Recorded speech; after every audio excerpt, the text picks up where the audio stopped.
Trim kopi ben kalam kya na iya zomi te kopi trima kapyan ang tang mama ing pe le pung ulena kit ki khwana akichin na zongami mundang kam dang ka tu bangen zomi ta ding king pasan hong pyak kam le le iya koi ya kam zongin katang tu ding hi trim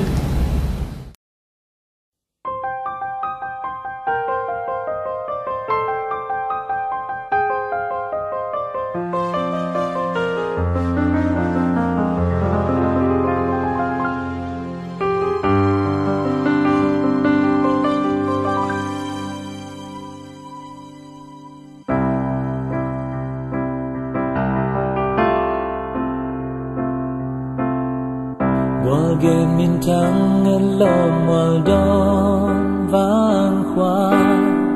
min lun za tang te pian khiat na tua luang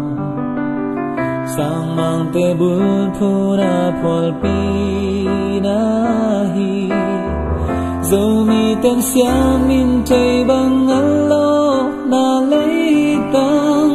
tu ngày lâu đi giờ đông kêu xa tê đình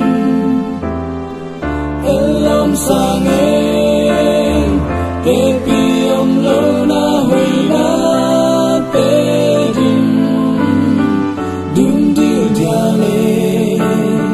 dẫu vẫn tôi tê an tăng pi tê đình in na để sang na tốt khale khan ki khoa na te dim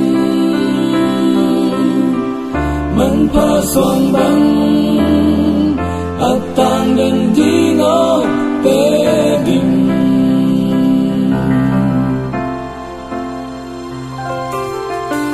mim bang thu me kêu go gam